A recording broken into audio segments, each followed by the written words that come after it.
Yes, we are live now. Hello friends, this is Imanshi and welcome to Let's Learn. Hopefully आप सभी बढ़िया होंगे, मस्त होंगे, जबरदस्त होंगे। सभी को गुड इवनिंग, नमस्कार, राम राम, सत श्री अकाल, अस्सलाम वालेकुम, what you feel connected with. Start करेंगे आज हिंदी पेडागोजी स्टार्ट कर रहे हैं। थोड़ा सा चेंज है इस बार के पैटर्न में, मतलब इस बार के क्या, जब से ऑनलाइन एग्जाम हुआ है यानी लास्ट टाइम और ये सेकेंड टाइम, इन्होंने ये तो नहीं कहूंगी मैं कि मुश्किल कर दिया है। टॉपिक्स वही है, सिलेबस वही है, सब कुछ वही है, बट कंफ्यूजिंग कर दिया है चीज़ों को। उसमें रीज़न ये है कि एज इट इज़ हिंदी के क्वेश्चंस, इंग्लिश के क्वेश्चंस, वो ट्रांसलेशन वाली चीज़ें ज़्यादा आ गई हैं। पहले हिंदी के क्वेश्चंस मुझे लगता है डिफरेंटली बनाए जाते थे प्रॉपर, बट अभी लैंग्वेज को थोड़ा सा घुमा करके, इवन जब मैं आंसर की भी देख रही थी एक बार ऑफिशियल, तो उसमें भी कुछ कुछ गड़बड़ियाँ जो बिल्कुल निश्चित रूप से हमें पता है कि टॉपिक ये होता है, इसका मतलब आंसर ये होना चाहिए पूरा। वो टेक्निकल भी 2-3 क्वेश्चन में, इवन 4 क्वेश्चन में भी 15 में से दिक्कत थी। तो हम वेट करेंगे कि ऑफिशियल आंसर की एक बार सीटेट अपनी वेबसाइट पे भी अपलोड कर दे, क्योंकि क्या पता रिवाइज हुई हो वो आंसर की, क्योंकि हमारे पास वो हैं जो आप लोगों ने डाउनलोड किया है ना, या भेजा है। तो आंसर की तो वो भी ऑफिशियल है, बट रिवाइज अगर आंसर की हुई होगी तो एक बार सीटेट उसको डाल दे वेबसाइट पे। हालांकि ऐसा होता है कि कई बार 1-2 क्वेश्चंस में दिक्कत ऑफिशियल में भी हो सकती है, लेकिन हम सही जो चीज़ है उसी को पढ़ेंगे, ताकि आगे जो है जब भी करेक्शन हो तो वो टॉपिक आपका एटलीस्ट ठीक है, तो कल को आप उस चीज़ को क्वेश्चन मार्क भी उस पर उठा सकते हैं या उस पर आप डाउट भी पुटअप कर सकते हैं। ठीक है, तो स्टार्ट करते हैं। सैटरडे संडे ऑफ रखने की कोशिश है, बट इस वीक मतलब क्लास नहीं हुई है, संडे वार्ता भी नहीं हुई है। नेक्स्ट वीक कोशिश करेंगे, और कोशिश करेंगे खैर सैटरडे संडे ऑफ रखें, मंडे टू फ्राइडे करें। और शाम वाली जो 7 बजे वाली क्लास है वो भी आपकी करियर विल पे हम कल मिलेंगे। आज कुछ टेक्निकल इशू था, चल नहीं पा रही थी क्लास। चलिए स्टार्ट करते हैं, समझते हैं कहानी है क्या, है ना। ये पीडीएफ पेंडिंग है, आई नो, मैं थोड़ी सी कुछ चीज़ों में व्यस्त होने के कारण ये वाला काम आपका पेंडिंग चल रहा है, बट हो जाएगा इवेंचुअली। एक साथ सारी पीडीएफ फिर मिल जाएंगी। लाइक शेयर सब्सक्राइब आप कर देंगे जैसे जैसे जुड़ते जाएंगे। अगर आप किसी भी बैच में एनरोल करना चाहते हैं, अगर आप टीचिंग एग्जाम्स की तैयारी कर रहे हैं, चाहे वो डीट प्लस भी हो, केवीएस तो अभी नहीं है, डीट प्लस भी हो, इसके अलावा आपका सुपर टेट हो, यूपी टेट हो, इन सब के बैचेस आई थिंक चल रहे हैं, क्योंकि जिनको आगे तैयारी करनी है, हालांकि सुपर टेट यूपी टेट का नोटिफिकेशन अभी नहीं है, बट स्टिल, और सी टेट, ये सारे कुछ बैचेस हैं 4-5। बिहार 7th फेज जो करियर विल ऐप पर लाइव हैं, अभी आप एनरोल कर सकते हैं। एडमिशंस बेसिकली ओपन हैं। तो स्टार्ट करते हैं क्वेश्चन नंबर 1 से। 15 क्वेश्चन आपके हिंदी पेडागोजी में आते हैं। 30 क्वेश्चंस की हिंदी का जो सब्जेक्ट है आपका सीटेट पेपर 1 पेपर 2 दोनों में होता है, और जिसमें से 15 क्वेश्चन पेडागोजी के होते हैं। निश्चित रूप से 2 पैराग्राफ होते हैं, एक 9 नंबर का, दूसरा 6 नंबर का, या फिर 8 और 7 नंबर का, क्योंकि 15 नंबर का पैराग्राफ दोनों और बाकी के 15 नंबर में पेडागोजी। तो हम पेडागोजी डिस्कस करेंगे। लिमिटेड 7-8 टॉपिक हैं पेडागोजी में, ज्यादा टॉपिक्स है नहीं। मैंने चैप्टर वाइज भी ये चीज डिस्कस कराई हुई है, अगर आप एक बार देखेंगे प्लेलिस्ट उठा करके प्रीवियस, क्योंकि सिलेबस सेम है, तो वो आप कंप्लीट करके और तब क्वेश्चंस को प्रैक्टिस कीजिए, या मैराथन देख लीजिए हिंदी की एटलीस्ट, तो उससे आपको काफी हेल्प मिल जाएगी। हालांकि क्वेश्चंस थोड़े से डिफरेंटली घुमा करके पूछे हैं अभी, बट स्टिल। तो समझते हैं कहानी है क्या। क्वेश्चन नंबर 1 से स्टार्ट करते हैं, समझेंगे। ज्यादा क्वेश्चंस भी हम कर सकते थे, 2 सेट भी। ये है आपका 11 जनवरी का, अभी 11 जनवरी 2023 का पेपर है ना, मॉर्निंग शिफ्ट, यानी पेपर 1 कहेंगे इसको। पेपर 1 पेपर 2 फर्क नहीं पड़ता, सिलेबस सेम है ना, क्वेश्चंस के टॉपिक सेम है, लेवल सेम होता है ऑलमोस्ट। तो स्टार्ट करते हैं, समझते हैं। क्वेश्चन नंबर 1, शिक्षार्थी अपनी बुनियादी पठन कुशलताओं का निर्माण कर सकेंगे, इसके लिए एक शिक्षक द्वारा डैश शिक्षार्थियों को मदद करने की जरूरत है। बताइए, इसमें सब मिक्स्ड आंसर दे रहे हैं, और इसका जो बोर्ड का आंसर है वो भी बड़ा एकदम सही नहीं कहेंगे उसको, क्योंकि हो सकता है उसमें मिस्टेक रही हो, बट अगर हम लॉजिकली देखें तो सही नहीं है वो। तो इसमें सी 44% लोग कह रहे हैं, जो कि मैं भी सही मानती हूँ। बोर्ड ने इसको कह दिया है, जो ऑफिशियल आंसर की है उसमें बी है, बट फाइनली जब वो रिवाइज होकर के वेबसाइट पे डलेगी तो हो सकता है चीजों में सुधार हो जाए, है ना। चलिए, क्योंकि ये पॉसिबल नहीं है कि आंसर जो है बी हो जाए, किसी भी स्थिति में बी सही उत्तर नहीं हो सकता हमारी अपनी अंडरस्टैंडिंग के अनुसार। तो शिक्षार्थी अपनी बुनियादी पठन कुशलताओं का निर्माण कर सकेंगे, यानी बेसिक रीडिंग स्किल्स जो है उनकी वो डेवलप हो पाएंगी। इसके लिए एक शिक्षक द्वारा क्या किया जाना चाहिए, किस तरह से मदद की जानी चाहिए। तो पहला ऑप्शन है, वैयक्तिक और विभेदित अनुदेशन के साथ जो है शिक्षार्थियों को मदद करने की जरूरत है। जब बेसिक बुनियादी कौशल की जब हम बात कर रहे हैं, तो कुछ चीजें ऐसी होती हैं जो सबके लिए कॉमन होती हैं। इसमें जरूरी नहीं है कि आप डिफरेंशिएटेड इंस्ट्रक्शन यानी पहले वाला ऑप्शन ही लगाएं, जो कि पूरी तरह से गलत नहीं है, बट इससे बेटर ऑप्शन हमारे पास यहाँ अवेलेबल है। बी ऑप्शन पे आते हैं, कक्षा विशेष के सीखने के प्रतिफल को प्राप्त करने के लिए उन्हें मानक परीक्षण देने के माध्यम से। ये बहुत ही बेहतर तरीका नहीं माना जाता कि आप एक स्टैंडर्डाइज टेस्ट दे दो बच्चों को और काम बन जाएगा, है ना। सी ऑप्शन है, वैविध्यपूर्ण तकनीकी का प्रयोग करते हुए पठन से पूर्व नवीन एवं चुनौतीपूर्ण शब्दावली के साथ। ऐसा यहाँ पे बात नहीं है। क्यों? क्योंकि बेसिक रीडिंग स्किल सिखा रहे हैं हम, और पहले ही हम ये नवीन एवं चुनौतीपूर्ण शब्दावली पेश कर देंगे, तो जिसको पहले पढ़ने में दिक्कत है तो और दिक्कत होने वाली है।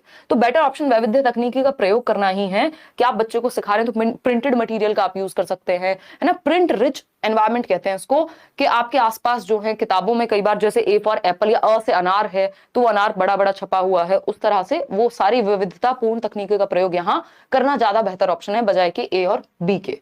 तो हम जाएंगे यहाँ सी के साथ। आगे बढ़ेंगे क्वेश्चन नंबर 2 पर।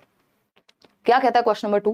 क्वेश्चन नंबर 2 कहता है कक्षा 2 की शिक्षिका मुद्रित विषय सामग्री में परिचित शब्दों की सटीक और निपुणता भरी पहचान की क्षमता को बढ़ाने पर ध्यान दे रही हैं। ये शब्द है, यानी कक्षा 2 की बात हो रही है। बच्चा कितने साल का होगा? 6-7 साल का, 7 साल का मानेंगे हम, ठीक, 7 इयर्स का बच्चा है। शिक्षिका जो है मुद्रित विषय सामग्री यानी प्रिंटेड जो मटेरियल है उस पर फोकस कर रही है। उसमें जो परिचित शब्द होते हैं, यानी प्रिंटेड मटेरियल होगा, मान लीजिए उसमें कुछ शब्द लिखे होंगे, है ना। हिंदी की अगर हम बात कर रहे हैं, ये ऐसे शब्द हैं जो आपको हर जगह देखने को मिल जाएंगे हिंदी में, परिचित हैं। परिचित क्यों हो सकते हैं? क्योंकि ज्यादातर रिपीट होते हैं, है ना। सकता है, चुका है, और पानी हो सकता है, या कुछ इस तरह की बेसिकली ये शब्द ऐसे होते हैं जो बार बार रिपीट होते रहते हैं। इसी वजह से परिचय बच्चों का इन शब्दों से हो जाता है। इन शब्दों को इंग्लिश में भी ये टॉपिक एज इट इज मिलता है। क्या कहते हैं? साइट वर्ड्स कहते हैं, सर्वाधिक प्रयुक्त होने वाले शब्द कहते हैं, जिससे बेसिकली बच्चा जो जरूरी वर्ड्स हैं जो बार बार रिपीट होते हैं जो शब्द, उनको वो जान पाए, उनसे परिचय हो पाए उसका, ठीक है ना। तो ये एक बेसिक बात है, हम इस चीज पे फोकस करते हैं, साइट वर्ड्स पे। इंग्लिश में ये होते हैं व्हाट हो गया, दीज, दैट, में, जो बार बार रिपीट हो रहे होते हैं। उसी तरह से हिंदी में भी वही आपकी जो शब्दावली है, कुछ शब्द ऐसे होंगे जो बार बार रिपीट हो रहे होंगे, ठीक है ना। तो उन्हीं को हम साइट वर्ड्स कहते हैं। तो कक्षा 2 की शिक्षिका मुद्रित विषय सामग्री में परिचित शब्दों का जो प्रिंटेड मटेरियल है उसमें जो बार बार आने वाले शब्द हैं, उनके थ्रू बच्चों को एक बेसिक समझ उनकी बन जाए, निपुणता भरी पहचान, कि वो शब्द को देखते ही पहचान जाए। जब इस तरह के शब्द आते हैं तो हम फटाक से पहचान लेते हैं। हमें शब्द पढ़ने के लिए क्या है? साइट वर्ड है, हम तुरंत से हमारी नजरों के सामने आएंगे और हम समझ जाएंगे या पढ़ लेंगे, ठीक है ना। तो विषय वस्तु के शब्द यानी जो कंटेंट में है वो ही शब्द होंगे, कठिन शब्द होंगे, निष्क्रिय शब्द होंगे? जी नहीं, ये सर्वाधिक प्रयुक्त शब्द है। निष्क्रिय तो वो होते हैं, बहुत रेयरली यूज होते हैं, ठीक। तो A option is the right answer over here. आगे बढ़ेंगे क्वेश्चन नंबर 3। बेसिकली ये वो वाली बात है कि नब्ज पकड़ने वाली बात है कि क्वेश्चन पूछना क्या चाह रहा है हमसे, इसलिए थोड़ा सा कंफ्यूजिंग अभी हुआ है, अदरवाइज मुश्किल नहीं है ये, ठीक। क्वेश्चन नंबर 3 देखिए, एक से अधिक भाषा का ज्ञान, यानी जब बच्चा बहुभाषिता की ओर जाएगा, यानी सिर्फ एक लैंग्वेज नहीं, मोर देन वन लैंग्वेज, एक भाषा से ज्यादा भाषा का ज्ञान। सिलेबस सेम है, कोई भी लैंग्वेज उठा लीजिए, ठीक है ना। तो एक से अधिक भाषा का ज्ञान क्या है? भाषा कक्षा में, यानी बच्चे को हिंदी भी आती है जो उसकी मातृभाषा है, बच्चे को क्या आती है? इंग्लिश भी आती है, बच्चे को कोई और तीसरी भाषा भी आ सकती है, यानी एक से ज्यादा भाषाएं जानना क्या है? भाषा कक्षा में शिक्षक के ऊपर एक बोझ बन जाता है। तो हम कहते हैं कि जो बहुभाषिता होती है वो एक संसाधन के रूप में देखते हैं। ये आपका एक टॉपिक भी है, multilingualism as a resource, Hindi में भी इंग्लिश में भी सेम सिलेबस है, ठीक। तो भाषा कक्षा में शिक्षक के ऊपर बोझ नहीं बन सकती। एक से ज्यादा भाषाओं का जानना बच्चे के संज्ञानात्मक विकास के लिए भी महत्वपूर्ण होता है, यानी बच्चे का कॉग्निटिव डेवलपमेंट, उसका मेंटल डेवलपमेंट भी अच्छा होता है यदि वो 2 या 2 से अधिक भाषाएं जानता हो तो बहुभाषिता जो है या एक से अधिक भाषा जानना कभी भी बोझ या बैरियर का काम नहीं कर सकता। फिर आता है सेकंड ऑप्शन, नवीन कक्षा कक्ष में सीखते समय शिक्षार्थी को उसके समनुरूप करता है, यानी जब नए कक्षा कक्ष में कोई सीख रहा होगा तो वो एक लेवल पे आ जाएंगे सारे बच्चे। या फिर नवीन भाषा के सीखने सिखाने में मदद करता है, नवीन भाषा सीखने में हस्तक्षेप करता है, यानी कि बैरियर बनेगा अगेन। तो ये तो नेगेटिव ऑप्शन हो गए, ठीक है ना। सबको एक लेवल पे ले आएगा, इसकी जरूरत होती नहीं है। तो एक से अधिक भाषा का ज्ञान हमेशा क्या करेगा? मदद करेगा। अगर आपको एक भाषा आती है तो दूसरी भाषा सीखने में वो चीज हेल्प करती है। तो नवीन भाषा के सीखने सिखाने में मदद करता है, एक रिसोर्स, एक संसाधन का काम करेगी। अगर आपको एक भाषा आती है, एक से अधिक भाषाएं जो है वो संसाधन के रूप में होती है, ना कि बाधित नहीं करती है वो आपके भाषा के सीखने को, या बोझ नहीं बनती है। तो C option is the right answer. 70% लोग सही उत्तर दे भी पा रहे हैं इसमें। आगे बढ़ेंगे नेक्स्ट क्वेश्चन पे। नेक्स्ट क्वेश्चन क्या है भाई? क्वेश्चन नंबर 4 है। देखते हैं क्या कहता है क्वेश्चन नंबर 4। अगर हम बात करते हैं क्वेश्चन नंबर 4 की, तो एक शिक्षिका है, कक्षा 4 की बात हो रही है। तो कक्षा 4 के शिक्षार्थियों से एक छोटे अनुच्छेद को समझ के साथ पढ़ने और गहराई से उसका परीक्षण करने के लिए कहती है। अनुच्छेद मतलब पैराग्राफ। तो विद्यार्थियों से एक छोटे अनुच्छेद, यानी एक छोटा सा पैराग्राफ है, 7-8 लाइन का हो सकता है, 6 लाइन का हो सकता है, 5 लाइन का हो सकता है। तो एक स्मॉल पैराग्राफ है जिससे समझ बनाने को वो कह रही हैं कि बच्चे उस अनुच्छेद को पढ़ें और गहराई से उसका परीक्षण करने के लिए कहते हैं कि उसमें कहा क्या जा रहा है, या गलतियां हैं तो कहां हैं, या क्या बात कन्वे हो रही है। साथ ही वे आवश्यकता अनुसार शिक्षार्थियों की आधारभूत मदद भी करती हैं, जहां जरूरत पड़ने पे बच्चों को अगर गहराई से समझने में दिक्कत हो रही है कहीं, तो उसकी हेल्प भी कर देंगे टीचर। साथ ही डैश का, तो वह डैश का अभ्यास कर रहे हैं, किस चीज का अभ्यास करा रही हैं, जब वो एक छोटा सा अनुच्छेद, एक पैराग्राफ को डीप में पढ़ने की बात कर रही हैं और उसको पढ़ के समझने की या परीक्षण करने की बात कर रही हैं, तो ये विस्तृत पठन होगा। देखिए, जब एक पैराग्राफ ही छोटा है तो विस्तृत पठन तो संभव नहीं है, विस्तृत पठन के लिए एक बड़ी सामग्री की जरूरत पड़ेगी, ठीक है ना। तो विस्तृत पठन नहीं कहेंगे इसको। पहेली पठन, पहेली की कोई बात नहीं हुई है। सहयोगी पठन, ऐसा नहीं कहा गया कि ग्रुप में बैठ करके पढ़ रहे हैं और एक दूसरे को मदद कर रहे हैं, इस तरह की कोई बात होती तब समूह अधिगम या सहयोगी पठन की बात होती, कि बच्चे साथ में ग्रुप बना करके, समूह बना करके सीखने की कोशिश कर रहे हैं। तो आपको समझना पड़ेगा क्वेश्चन ने लैंग्वेज का कौन सी भाषा का प्रयोग किया है, क्या पूछने की कोशिश में है वो। तो B option is the right answer, कि ये गहन पठन कहलाएगा। क्या कहलाएगा? गहन पठन कहलाएगा। और गहन पठन हम इसलिए कराते हैं ताकि बच्चे की समझ बेहतर हो, और ये स्वाध्याय की प्रवृत्ति विकसित होती है गहन अध्ययन से। स्वाध्याय मतलब सेल्फ स्टडी, बच्चा खुद से पढ़ के समझने की जो प्रवृत्ति है वो उसके अंदर विकसित होगी। किससे? गहन पठन से। इन डेप्थ जब वो किसी चीज को जानने की कोशिश करेगा, प्रॉपर एनालिसिस करेगा, विश्लेषण करेगा उस चीज का, ठीक है ना। और गहन पठन जनरली हम मौन वाचन कराते हैं इसका। मौन वाचन आप समझते हैं, मन में पढ़ते हैं जनरली, ठीक है ना। तो इससे स्वाध्याय की भी जो आपकी हैबिट है, यानी सेल्फ स्टडी की, वो बढ़ती है। दूसरा, गहनता से आप किसी चीज को समझते हैं। वो जो छोटा सा अनुच्छेद है, एक छोटा सा पैराग्राफ है, उसको गहराई से पढ़ने की बात चल रही है और गहराई से पढ़ के समझने की बात चल रही है, ठीक। तो ये गहन पठन जो है इसका सही उत्तर होगा। विस्तृत के लिए बड़ी सामग्री का होना यहां जरूरी हो जाएगा, है ना। विस्तृत मतलब बड़ा, विस्तार में। क्वेश्चन नंबर 5 देखिएगा, भाषा शिक्षण के लिए एक वास्तविक एवं व्यावहारिक स्थिति का उपयोग करते हुए, यानी रियल लाइफ सिचुएशन की बात हो रही है। वास्तविक एवं व्यावहारिक, बिहेवियरल एस्पेक्ट में जो रियल लाइफ से कहीं जुड़ी हुई बात का उपयोग करते हुए सरलता पूर्वक भाषा से परिचित होने में शिक्षार्थियों की मदद करने वाली पद्धति डैश कहलाती है। यानी हम भाषा को सिखाने के लिए एक लैंग्वेज टीचर के रूप में, या फिर यहाँ पे तो अगर प्राइमरी लेवल पे देखें तो आप सब कुछ ही हैं, सारे विषय पढ़ा लेते हैं, तो भाषा शिक्षण के लिए एक वास्तविक एवं व्यावहारिक स्थिति आप प्रेजेंट कर रहे हैं जहां उसको रियल लाइफ में भाषा को यूज करने का मौका मिलेगा। तो सफलता पूर्वक भाषा से परिचित होने में शिक्षार्थियों की मदद करने वाली पद्धति कौन सी है? संरचनात्मक, यानी स्ट्रक्चर में तोड़ दो तो इससे तो मुश्किल हो जाएंगी चीजें। स्थिति परक भाषा शिक्षण पद्धति, श्रव्य भाषिक पद्धति जिसको ऑडियो विजुअल या ऑडियो मेथड कह देते हैं, ऑडियो लिंगुअल मेथड कहते हैं बेसिकली इंग्लिश में। द्विभाषी यानी दो भाषाओं का प्रयोग की बात यहां हुई नहीं है। संरचना परक पे हम क्यों जाएं जब हमारे पास वास्तविक स्थिति की बात हुई है। दैट मीन्स स्थिति परक भाषा शिक्षण पद्धति यानी सिचुएशन बेस्ड हम सिखाएंगे बच्चे को। बच्चा गया है कहाँ, मार्केट में, क्या लेने, सब्जी, तो वहां पे वो भैया से बोलेगा कि भैया ये चीज दे दो, इतने में दे दो, तो वहां वो भाषा भी सीख रहा है। तो हम सिचुएशन के हिसाब से व्यावहारिक स्थितियों का प्रयोग करके सिखा रहे हैं। तो ये स्थिति परक भाषा शिक्षण हो जाएगा, क्योंकि वास्तविक एवं व्यावहारिक परिस्थिति यानी रियल लाइफ की बात हो रही है, ठीक है जी। क्वेश्चन नंबर 6 देखिएगा। क्वेश्चन नंबर 6 क्या कहता है? पठन पूर्व कार्य, यानी पढ़ने से पहले जो हम कोई एक एक्टिविटी कराते हैं, डैश होते हैं, किस लिए होते हैं, किस बारे में होते हैं, ये बताइएगा। इस पे काम चल रहा है निशा शर्मा, कुछ तो टीम में कुछ डिस्कशन चल रहा है। नेहा, डोंट वरी, जो आपकी जीएस की और उसकी क्लास है ईवीएस की, उस पर काम हो जाएगा, आ जाएगा काम वो गंगम, है ना। जो कॉमन सब्जेक्ट्स होते हैं वो ऑफकोर्स आपको हर जगह काम आएंगे। और लाइक शेयर करना आज आप भूल जा रहे हैं, मेरी तबीयत थोड़ी ढीली है, इसका मतलब ये नहीं है कि आप लाइक शेयर करना भूल जाएंगे। पठन पूर्व कार्य यानी पढ़ने से पहले, रीडिंग से, प्री रीडिंग कह लीजिए आप इसको, शिक्षार्थियों की पठन कुशलता का मूल्यांकन करने के लिए होते हैं ये काम। या फिर बी ऑप्शन, कठिन शब्दों और पदों का अर्थ देने के लिए होते हैं। पढ़ने से पहले ही कठिन शब्द दे देंगे। फिर आएगा शिक्षार्थियों को पाठ्य वस्तु में प्रवेश करने और उन्हें अभिप्रेरित करने के लिए होते हैं। या पठन सामग्री में प्रयुक्त व्याकरणिक बिंदुओं की व्याख्या करने के लिए होते हैं। देखिए, पठन पूर्व कार्य यानी अभी आपने चैप्टर शुरू नहीं किया, उसके आसपास की बातें होंगी, टीचर आपके पूर्व ज्ञान से संबंधित कुछ आपसे क्वेश्चंस पूछेगा, तो इसमें आप सभी उत्तर जो है वो गलत दे रहे हैं। इसका उत्तर जो है ए सही होगा। उसका रीजन है शिक्षार्थियों की पठन कुशलता का मूल्यांकन करने के लिए, कि वो कितना जानते हैं ऑलरेडी, इसलिए वो एक्टिविटी कराई जाती है। यही आपका ऑफिशियल आंसर कहता है, ठीक है ना। ये सुनने में अच्छा है, टेक्निकली अच्छा नहीं है सी। आगे बढ़ेंगे क्वेश्चन नंबर 7 पर। प्रथम भाषा अर्जन में निम्नलिखित चरण होते हैं, यानी जब आप फर्स्ट लैंग्वेज एक्विजिशन करते हैं, एक होता है भाषा अर्जन, दूसरा होता है भाषा अधिगम। अधिगम में प्रॉपर एफर्ट लगेगा, स्कूल में जाके भी आप सीख सकते हैं, उसमें उसका व्याकरण हो सकता है भाषा अधिगम के समय। लेकिन अर्जन में जो आप अपने आसपास से, अपने परिवेश से अर्जित कर लेते हैं भाषा को बोलना, जब आप पहली बार सीख रहे होते हैं, उसके क्या स्टेप्स होते हैं। हिंदी में भी सेम है ये टॉपिक, इंग्लिश में भी सेम है ये टॉपिक, बताइएगा, ठीक है, बताइए फटाफट से।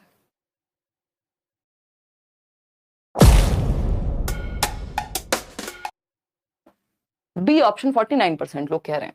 कूकना हमें सबको पता है कि कूइंग जो है ना, इसलिए हिंदी और इंग्लिश अलग नहीं है। आपको यहाँ पे ये समझना होगा, जो बेसिक आपसे पूछा जा रहा है वो सारा सिलेबस सेम है, एक एक पॉइंट सेम है हिंदी और इंग्लिश का सिलेबस का।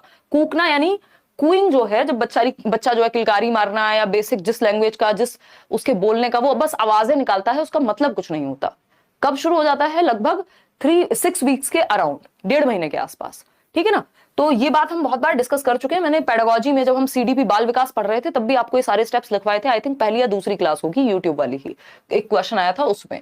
इसीलिए सीडीपी जो है आधार है, बेस है बाकी सब्जेक्ट की, पेडागोजी का भी। तो अगर हम बात कर रहे हैं कूकना, यहां भी सही है, यहां भी सही है, यहां भी सही है, यहां भी सही है। कूइंग के बाद हम जनरली क्या पढ़ते हैं? बैबलिंग। बैबलिंग को बलबलाना कहते हैं, कि बच्चा बा मा इस तरह के शब्द बोलना शुरू कर देगा। अच्छा, बलबलाना कहाँ कहाँ है? यहाँ पे भी है, यहाँ पे भी है, यहाँ पे भी है, यहाँ पे नहीं है। समग्र बोधि नहीं। हालांकि इन्होंने जो आंसर की में गड़बड़ की है उसमें सी दे दिया, जो कि पॉसिबल नहीं है, आंसर हो ही नहीं सकता, ठीक है ना। तो उसका रीजन क्या है?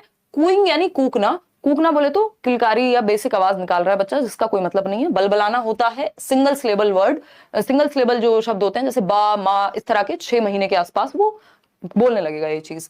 फिर आता है समग्र बोधि अवस्था। इसको एक शब्द की अवस्था भी आप कह सकते हो समग्र बोधि को, कि अब वो एक शब्द ठीक से बोलने लगा है जिसको आप समझ सकते हैं। जैसे पानी हो सकता है, दादा हो सकता है, मामा हो सकता है ना। यहां सिर्फ सिंगल सिलेबल था बा, वहां पे वो बा भी बोल पाएगा, पानी भी बोल पाएगा। एक शब्द का उच्चारण, 1 साल की उम्र होती है, 1 से 1.5 वर्ष की, समग्र बोधि कहते हैं जिसको हम। यहां पे गड़बड़ क्यों है? यहां तक तो ठीक है बात, लेकिन तार शैली वाक 2 शब्द से पहले, जबकि इसके बाद जब वो एक शब्द सीख गया तो 2 शब्द की अवस्था आएगी, 2 शब्दी अवस्था, जहां पे वो 2 शब्दों को जोड़ करके बोल पाएगा। एक पहली बार एक नया वाक्य बनाना सीखेगा। नया वाक्य सबसे पहले 1.5 से 2 वर्ष की उम्र है। ये इसको टेलीग्राफिक स्पीच भी कह सकते हैं। हिंदी में भी टेलीग्राफिक लिख के आ सकता है, ऐसे टेलीग्राफिक, है ना। 2 शब्द की जगह टेलीग्राफिक भी आ सकता है। 2 शब्द जोड़ करके एक नया शब्द बनाना सीखता है। फिर इसके बाद तार शैली आती है, तो ये इसलिए गलत हो जाता है ये ऑप्शन, नहीं तो यहां तक की बात जो है सही थी। तो ये गड़बड़ है यहाँ। तो तार शैली वाक मतलब अब वो प्रॉपर लैंग्वेज का इस्तेमाल करने लगेगा। 2 से ज्यादा बड़े जो सेंटेंसेस हैं, शब्द हैं, उनको जोड़ करके वो प्रॉपर सेंटेंसेस में बात करने लग जाएगा। 2 शब्दी अवस्था से निकल करके अब वो 2 लाइन के सेंटेंस भी बोलने लगेगा। तो ये हुई आपकी बात। D option is the right answer over here. तो डी ही आपको सही उत्तर यहाँ मार्क करना है। क्वेश्चन नंबर 8 देखेंगे, ये क्या कहता है समझिए एक बार, और फिर हम आगे बढ़ने वाले हैं। जवाब दीजिएगा। मैं तो ब्रश कर रही हूँ और आपका वीडियो देख रही हूँ। बहुत बढ़िया नेहा, आप तो मल्टीटास्क करें भाई, हैं? इतना मल्टीटास्क नहीं करना, पढ़ लो।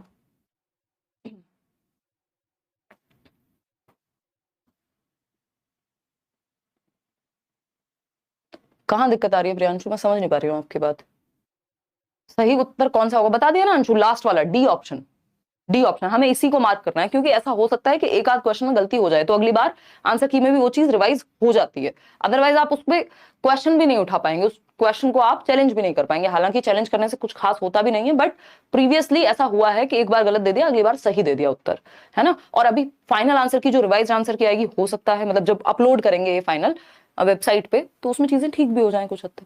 तो 2-4 क्वेश्चन अगर ऐसा हो रहा है तब भी हमें जो हमारा फैक्ट है, क्योंकि कुछ क्वेश्चन या तो ऐसे होते हैं, इसमें 2 तरह के क्वेश्चन हैं। कुछ क्वेश्चन ऐसे हैं जिन्होंने कसम खा लिया भैया इसका तो आंसर हम यही देंगे, तो उस केस में सिचुएशन चेंज हो जाती है। लेकिन ऐसे क्वेश्चंस में ये रेयर है, क्योंकि आज से पहले ये क्वेश्चन पूछा नहीं गया, तो इसमें हम गलत अगर आंसर मार्क कर लेंगे तो वो हमारे लिए गड़बड़ है। कल को ना तो हम उसे चैलेंज कर पाएंगे, और ना ही जरूरी नहीं है कि वो अगली बार भी गलती दे दें उत्तर। तो उस केस में हमें ऐसे क्वेश्चन में गलती नहीं करनी। कुछ क्वेश्चन ऐसे होते हैं जिनमें संभावना होती है 2 ऑप्शन सही होने की, यहाँ पे संभावना नहीं है, जो इससे पहले वाला क्वेश्चन हमने किया है। क्वेश्चन नंबर 8 है, इस उपागम में व्याकरणिक संरचना तथा एकल शब्दों की बजाय, यानी हम सिर्फ जो ग्रामेटिकल स्ट्रक्चर है या एकल शब्द मतलब सिंगल वर्ड्स जो हैं, उनकी बजाय अर्थ एवं भाषा को उसकी पूर्णता में देखते हैं। यानी अर्थ क्या निकल रहा है किसी चीज से, किसी वाक्यांश को पढ़ के, किसी अनुच्छेद को पढ़ के, किसी कविता को पढ़ के, तो उसके अर्थ पे हम जाते हैं, उसके बाद हम बाकी की संरचना को समझते हैं। ऐसे नहीं करते कि वर्ड मीनिंग से शुरू करके और बाद में पूरा अर्थ जानेंगे, है ना। यहाँ पे हम पूरी सार को समझने की कोशिश करते हैं। कौन सा उपागम है ये पूछा है। अब इसमें भी आप लोग गड़बड़ कर रहे हैं। देखिए, ये होती है एक तो टॉप डाउन अप्रोच और एक होती है बॉटम अप, ठीक है ना, जिसको हम हिंदी में यहाँ पे टॉप डाउन और बॉटम अप अप्रोच कह सकते हैं। तो इस शीर्ष पाद को जो है टॉप डाउन कह सकते हैं, और ऊर्ध्वगामी जो है इसको बॉटम अप अप्रोच कहा जा सकता है। तो अब ये बात हमने बहुत बार डिस्कस की है, बस इन्होंने भाषा को जो है थोड़ा सा हेर फेर कर दिया भाषा में, कि जो ऊर्ध्वगामी उपागम है बॉटम अप, इसमें हम क्या करते हैं, एकल शब्दों पे फोकस करते हैं, व्याकरणिक संरचना पे फोकस करते हैं, फिर पैराग्राफ पे जाते हैं, यानी पहले वर्ड मीनिंग यानी शब्दार्थ समझेगा बच्चा, शब्दार्थ के बाद हम जाते हैं एक सेंटेंस पे, सेंटेंस यानी एक वाक्य, वाक्य के बाद अनुच्छेद, अनुच्छेद के बाद हम कहां जाते हैं, एक पूरे आपके जो स्टोरी है उस पे पहुंचते हैं। जबकि यहां बात हो रही है कि पूर्णता, सीधा अर्थ एवं भाषा को उसकी पूर्णता में, यानी एक कविता है तो उसको संपूर्ण रूप में पढ़ रहे हैं हम, उसके बाद उसके अर्थ पे जाएंगे, या उसके बाद उसके सेंटेंस पे जाएंगे यानी उसके वाक्यों पे जाएंगे, फिर शब्द अर्थ पे जाएंगे। तो ये टॉप डाउन अप्रोच हो गई जो एज अ होल देखती है, जो एज अ होल या पूर्णता में देखती है किसी चीज को। तो यहाँ पे बॉटम से अप नहीं, अप से बॉटम जाएंगे या टॉप से डाउन की तरफ जाते हैं। इसको शीर्ष पाद कह सकते हैं, या ये कई बार अधोगामी भी लिख देते हैं, हिंदी में कई नाम हो सकते हैं, ठीक है ना। चलिए खैर आगे बढ़ते हैं। ये निगमनात्मक नहीं हो सकता, क्योंकि निगमनात्मक जो है वो पूर्णता की ओर की बात नहीं करेगा, वो नियम से किसकी ओर, उदाहरण की ओर बात करेगा। तो भाषा बदल जाएगी, पूछने की जो शैली है वो बदल जाएगी। अगर निगमनात्मक पूछेगा तो आपसे ये नहीं पूछेगा, लैंग्वेज चेंज हो जाएगी ऊपर, ठीक है ना। एकीकृत उपागम की यहाँ कोई बात नहीं है, क्योंकि कुछ जोड़ के किसी के साथ ऐसी कुछ बात इन्होंने की नहीं है। क्वेश्चन नंबर 9 देखिएगा फटाफट से, क्या कहता है क्वेश्चन नंबर 9। ये आपको 2-4-6 सेशन प्रैक्टिस करने पड़ेंगे हिंदी के साथ में मेरे, अपने आप तो आप कितनी भी प्रैक्टिस कर लीजिए, उसके बाद ही एक समझ विकसित होगी कि अब इनका जो पूछने का लहजा है वो कैसे बदला है। आज के सेशन में दिक्कत आ सकती है कई लोगों को, क्योंकि हल्का सा इन्होंने पैटर्न ही बदल दिया पूरा हिंदी पूछने का, या लैंग्वेज की पेडागोजी। इंग्लिश में दिक्कत उतनी नहीं होगी जितनी हिंदी में हो जाएगी अभी, क्योंकि कंफ्यूजन इन्होंने क्रिएट की है। उसका रीजन है एज इट इज ट्रांसलेशन को जो है छाप के दे दिया, मतलब ट्रांसलेशन नहीं करना था, जबकि जैसे पहले क्वेश्चंस पूछे जाते थे ऑफलाइन में वो सही तरीका था, क्योंकि वो हिंदी के प्रॉपरली डेडिकेटेड क्वेश्चंस बनते थे। अभी मुझे तो देख के यही लग रहा है कि प्योर ट्रांसलेशन है, ठीक है ना। तो एक बार मैराथन वगैरह भी देख लो तो थोड़ा इजी हो जाएंगी चीजें। क्वेश्चन नंबर 9 है, एक शिक्षक डैश के माध्यम से, एक शिक्षक डैश के माध्यम से अपने शिक्षार्थियों के खराब अंकों के कारणों को जानने के लिए एक परीक्षण तैयार करता है। यानी खराब अंकों के कारणों को जानने के लिए, यानी जो खराब प्रदर्शन है बच्चों का, या ठीक से वो मार्क्स नहीं ला पा रहे हैं या फेल हो रहे हैं मान लीजिए बहुत सारे बच्चे, तो क्या जानने की कोशिश करेगा टीचर, पहले कारण जानने की कोशिश करेगा कि भाई रीजन क्या है, बच्चे फेल क्यों हो रहे हैं या खराब अंक क्यों ला रहे हैं। क्योंकि शिक्षार्थियों की बात हुई है, सिर्फ एक बच्चे की बात नहीं हुई है, एक बच्चे की भी बात होती है। सबसे पहले आप कारण जानने की बात करते हैं। अब इसमें पता नहीं वो आंसर की कहां से प्रकट हुई है, इसमें भी इन्होंने गलत उत्तर दिया हुआ है, जबकि इतनी बार रिपीटेड क्वेश्चन है, इसमें गलत उत्तर देने का बनता भी नहीं है। जब आप कारण जानते हैं तो वो निदानात्मक परीक्षण कहलाता है ना। इन्होंने दे दिया निपुणता परीक्षण, जो कि संभव नहीं है, पॉसिबल ही नहीं है। मास्टरी नहीं देख रहे हैं हम बच्चे की कि कितनी उसको मास्टरी हासिल है, मास्टरी वाला टेस्ट नहीं है ये। जब आप खराब अंक पहले से ही पता है कि खराब प्रदर्शन है, तो फिर मास्टरी किस बात की। तो खराब प्रदर्शन जो है या खराब अंक जो है, उनके पीछे का कारण जानने की बात हो रही है। उसके लिए जो परीक्षण लिया जाता है हमेशा हमेशा हमेशा ऑलवेज, क्या, डायग्नोस्टिक टेस्ट, जिसको हिंदी में निदानात्मक परीक्षण कहते हैं। हिंदी में भी आता है ये क्वेश्चन, इंग्लिश में भी आता है ये क्वेश्चन, ये आपका ईवीएस में भी पूछा जा सकता है जरूरत पड़ने पे, और सीडीपी में भी आता है। तो निदानात्मक मतलब डायग्नोस्टिक, डायग्नोज करते हैं। जैसे आपका डॉक्टर अगर आपको 4 दिन से बुखार है, सीधा दवाई नहीं दे देगा कि 15 दिन से बुखार है और सीधा दवाई ले लो, वो डायग्नोज करने की कोशिश करता है, टेस्ट कराएगा, आप लैब में जाएंगे, है ना, सैंपल, ब्लड सैंपल लिया जाएगा, फिर पता किया जाएगा क्या बीमारी है, फिर उसके बाद इलाज किया जाएगा। तो ऐसे ही पहले निदान किया जाता है, पता लगाया जाता है कारण का, उसके बाद उपचारात्मक शिक्षण दिया जाता है। तो निदानात्मक के बाद हमेशा उपचारात्मक शिक्षण की बात निदानात्मक के बाद होती है। क्यों? क्योंकि हमें अगर रेमेडियल टीचिंग देनी है तो पहले हम डायग्नोज करेंगे, पहले हम पता लगाएंगे कि समस्या है कहां, ठीक है ना। अगर बिना टेस्ट कराए भी डॉक्टर दवाई देता है तब भी वो आपसे लक्षण पूछेगा कि ठंड लग रही है या नहीं लग रही है, वो भी डायग्नोज करना है एक तरह का, ठीक है ना। उपलब्धि परीक्षण होता है कि आपको ये जानना है, अचीवमेंट टेस्ट, कि कितना हद तक बच्चों को आता है जो आपने कराया है। जबकि यहां खराब अंक का पहले से पता है हमें कि उपलब्धि कितनी है, खराब है, उसका कारण जानने की बात हो रही है। अभी क्षमता परीक्षण होता है एप्टीट्यूड टेस्ट, कि आप किस क्षेत्र विशेष में अच्छा कर सकते हैं, आप स्पोर्ट्स में अच्छे हैं, आप किसी और चीज में अच्छे हैं, आप गाने में अच्छे हैं, तो उसके लिए एप्टीट्यूड टेस्ट लिया जाता है, किसी स्किल या किसी कौशल को जांचने के लिए। तो एक ही मात्र ऑप्शन है जो यहाँ सही है, वो है ए ऑप्शन। इसी को हमें समझना है और यही सही उत्तर है, ठीक। क्वेश्चन नंबर 10 देखिएगा।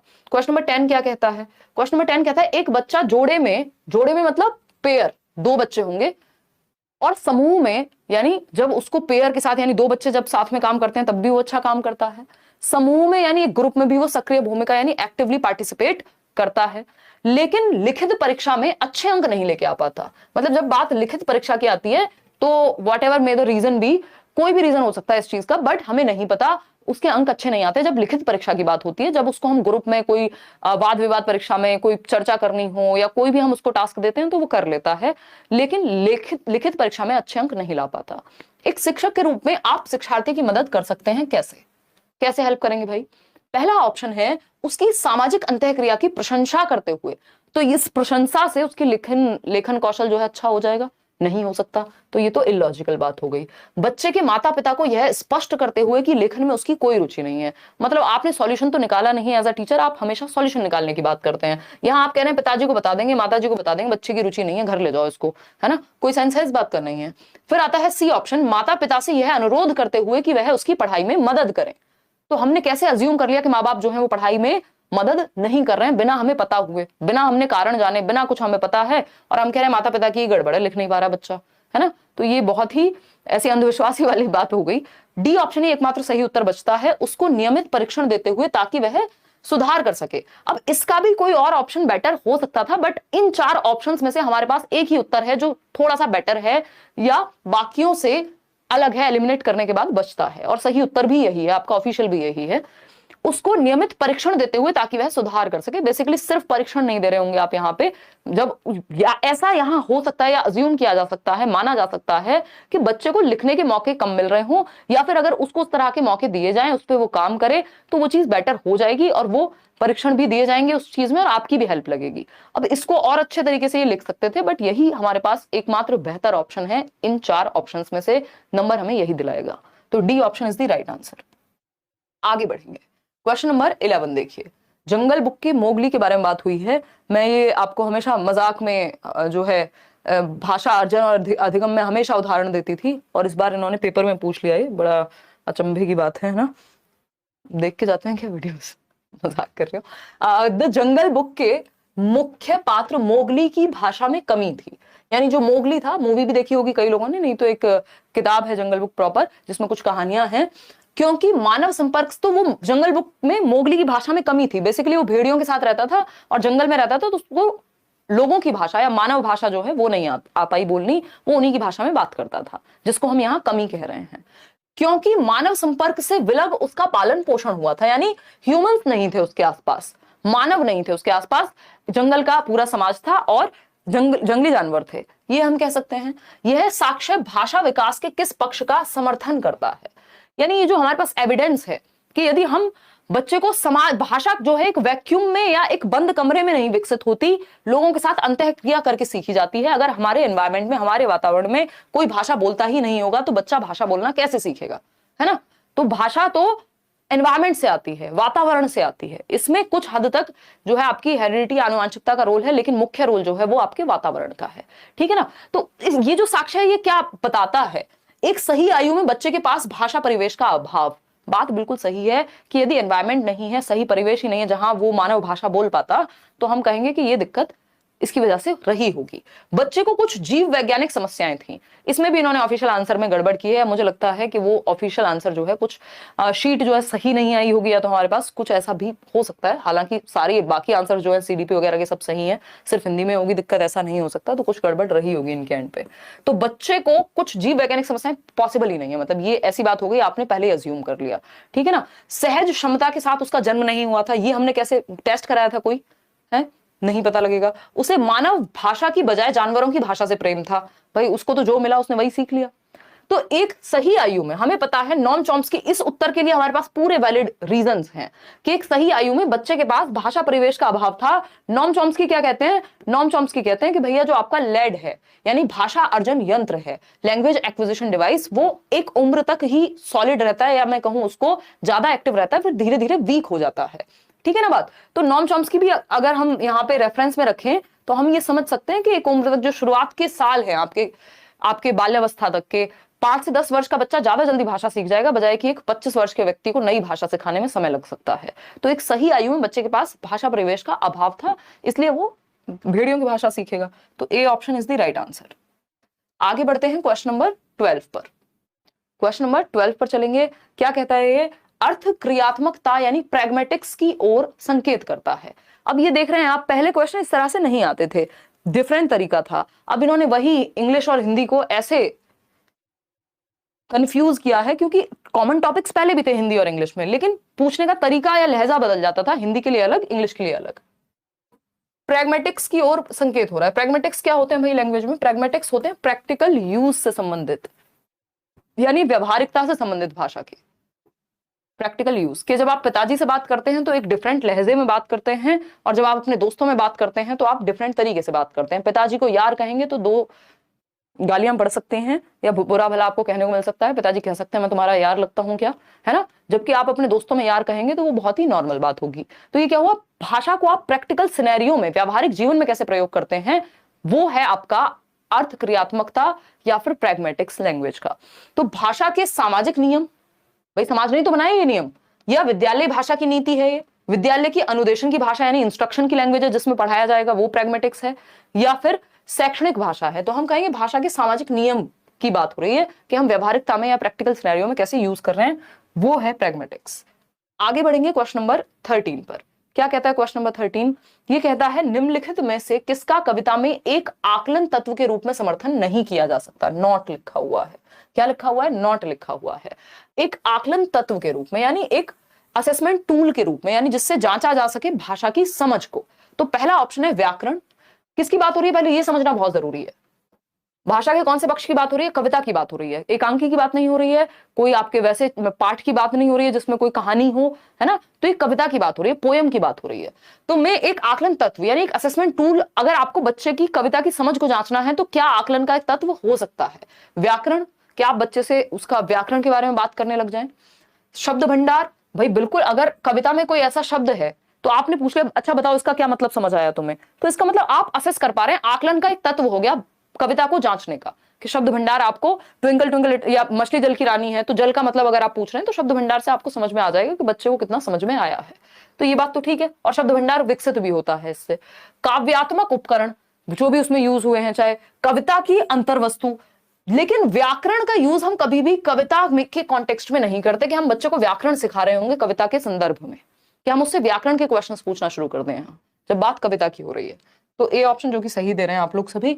आगे बढ़ेंगे क्वेश्चन नंबर 14, सेकंड लास्ट है ये, देखिएगा इसको। क्वेश्चन नंबर 14 है कौन सी पद्धति मातृभाषा में पहले से अर्जित भाषा कौशलों के उपयोग के माध्यम से लक्ष्य भाषा सीखने में प्रवाह पूर्णता एवं सटीकता के विकास एवं उपलब्धि का समर्थन करती है?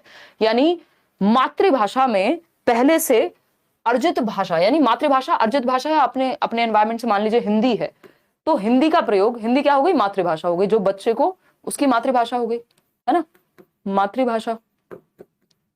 ठीक, तो हिंदी का प्रयोग हम कर रहे हैं लक्ष्य भाषा सिखाने के लिए। लक्ष्य भाषा होती है, टारगेट लैंग्वेज कहते हैं इसको। लक्ष्य भाषा जो भी भाषा को आप सिखाने का लक्ष्य लेकर के चल रहे हैं, ये अंग्रेजी हो सकती है ज्यादातर स्कूल्स में, है ना, कि भाई टारगेट लैंग्वेज क्या है? अंग्रेजी हो सकती है। अगर बच्चे की मातृभाषा यहां पर कुछ और है और स्कूल में हिंदी सिखाई जा रही है तो वहां हिंदी लक्ष्य भाषा बन जाएगी। ऐसा कुछ नहीं कि मातृभाषा की का मतलब हिंदी होता है और लक्ष्य भाषा का मतलब अंग्रेजी होता है, ये बदल सकती हैं। लक्ष्य भाषा हिंदी भी हो सकती है, लक्ष्य भाषा तमिल भी हो सकती है, तेलुगु भी हो सकती है। जो भी भाषा सिखाने का लक्ष्य रखा जा रहा है वो लक्ष्य भाषा है, वो टारगेट लैंग्वेज है, ठीक है ना। तो वो कौन सा मेथड है? जब हम हिंदी लैंग्वेज में, मैंने इस पे भी एक डिस्कशन किया हुआ है, प्रीवियस क्लास अगर आप ढूंढेंगे तो मिल जाएगी या सर्च करेंगे तो प्लेलिस्ट है हिंदी पेडागोजी की पूरी, इंग्लिश पेडागोजी की पूरी, ईवीएस की, है ना। तो हिंदी यानी मातृभाषा का प्रयोग, यानी जो बच्चे को पहले से आता है उसका प्रयोग आप लक्ष्य भाषा सीखने में करा रहे हैं। यानी मुझे हिंदी आती है और मैं इंग्लिश सीखने की कोशिश कर रही हूं तो मैं हिंदी की हेल्प लूंगी। हेल्प कैसे लूंगी? मैं कहूंगी मुझे पता है कि हिंदी में जल कहते हैं पानी को, अब मुझे जल पता है, अब इस जल को वाटर कहेंगे इंग्लिश में। ये क्या किया मैंने? हेल्प ले ली। किस चीज की? अपनी मातृभाषा की लक्ष्य भाषा को सीखने में।